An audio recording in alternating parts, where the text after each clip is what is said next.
Olá, pessoal. A gente vai continuar essa segunda parte onde a gente parou lá um pouquinho atrás, para dar continuidade no processo de desenvolvimento industrial ali da Rússia, né?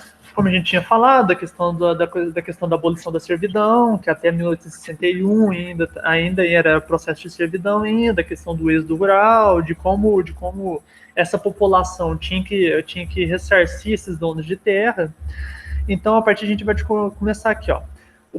Continuar. O processo de industrialização na Rússia no início do século XX. Então, pessoal, com esse sobressalto aí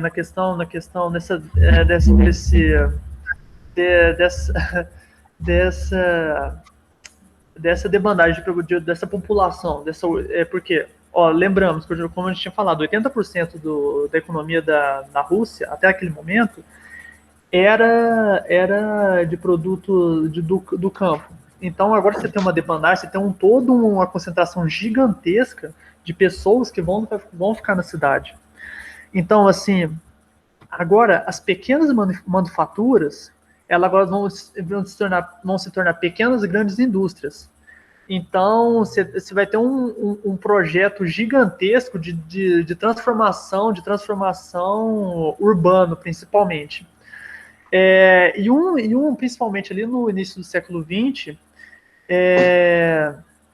uma das ferrovias, até naqueles maiores do mundo ali, chamava Transiberiana, que após essa grande debandagem de população, você vai ter um desenvolvimento grande. Então, a industrialização no final do século XIX, início do século XX, ela ficou tanto marcada pela essa concentração de atividades e principalmente um dos principais polos industriais que vai ser na Rússia vai ser o quê? A capital Moscou. Então devido a essa grande debandagem, lembramos, todo aquele êxodo rural. Então, ao mesmo tempo que você tinha toda essa demandagem, esse grande conglomerado de pessoas, você vai ter um desenvolvimento do proletariado ali. Então, ideias principalmente marxistas começaram a circular nessa questão do proletário. Então, a população começou a ver que a questão bem igual do campo, como eles não estavam tendo a questão, como o detentor da terra sugava tudo que eles tinham, a mesma coisa começou a se tornar a mesma coisa na cidade também. Então começou bem no início do século XX ali, a formação de sindicatos, e principalmente na questão que vai começar a formar um novo partido, principalmente naquele terceiro ponto ali, que era o Partido Operário Socialista Democrático. Então, esse partido ele vai começar a atrair bastante pessoas, principalmente a questão do proletário, mas essa questão tinha um fundamento das ideias de Marx, mas propriamente dentro do partido, você começou a ter uma ruptura de duas ideias, e dois grupos começaram a ascender dentro desses partidos, que aí você tem os bolcheviques e os mencheviques. Então, os bolcheviques, eles eram liderados propriamente por Lenin, que é uma figura histórica que o meu colega ele vai chegar a abordar mais. Então, os bolcheviques, eles queriam a conquista do poder, principalmente, por meio de uma revolução socialista ali, principalmente na questão da ditadura do proletariado.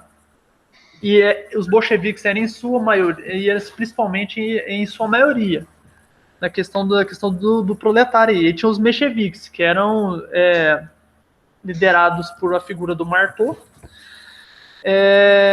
Além deles seguir bem à risca a teoria marxista, eles tinham uma ideia da questão da aliança, que era a questão da burguesia nacional.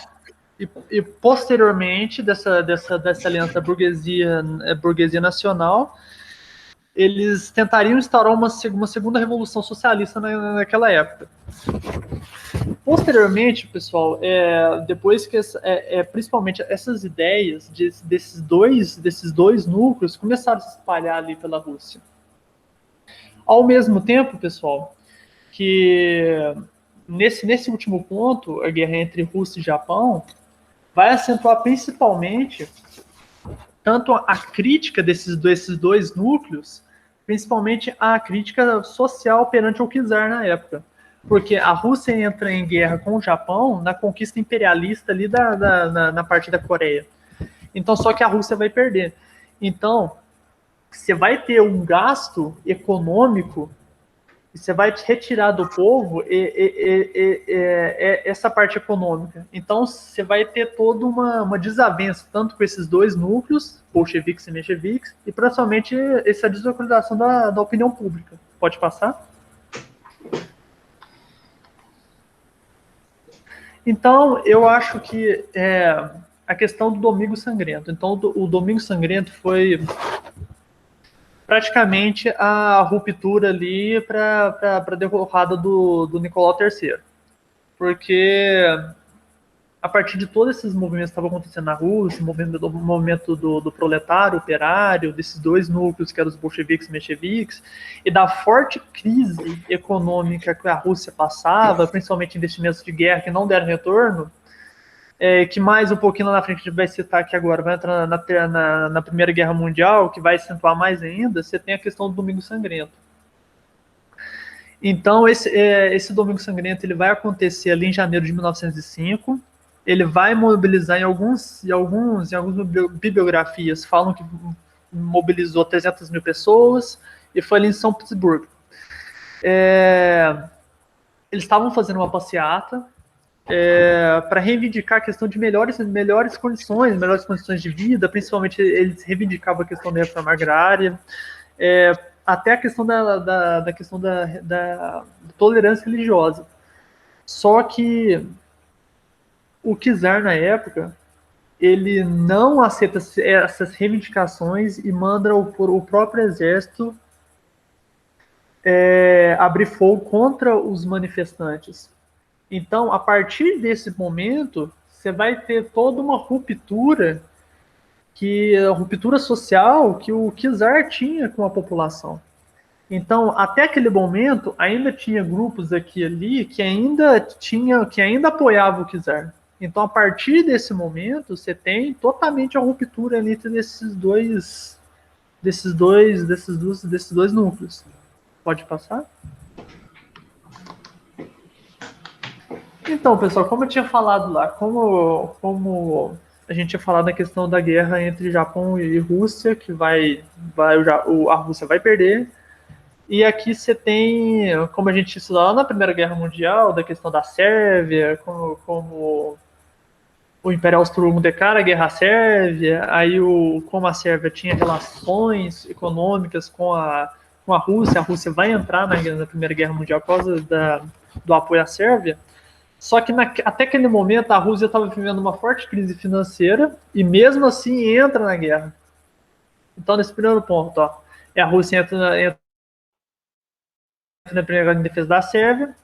Como falo, o governo russo não estava preparado para o mesmo. Nem questão de munição para as armas, eles tinham direito ali para comportar toda a mobilidade de soldados naquela época. Tanto que foi mobilizado 15 milhões de soldados e uma porcentagem considerável morreu durante a guerra. Além de você ter um gasto, no próximo ponto, gasto excessivo financeiro, você tem toda uma mortalidade gigantesca na guerra. E outra coisa, teve uma decaída gritante na questão da produção agrícola, que além de boa parte da economia estar destinado à guerra, além da mão de obra, você tinha o gasto da produção de alimentos também caiu bastante também. E outra coisa, para finalizar o caixão do czar na época, a guerra com a Rússia já perdendo e teve que sair por causa disso, a opinião pública acabou em relação à opinião com o czar. Ele vai ser deposto pouco tempo depois. Então, pessoal, essa é a minha parte que eu estava trabalhando, espero que vocês tenham entendido. Essas questões essas questões vão ser bem mais tratadas, principalmente as questões dos movimentos sociais ali, as questões partidárias, vão ser tratadas com o Igor. Então, pessoal, vejo vocês na próxima aula e até a próxima.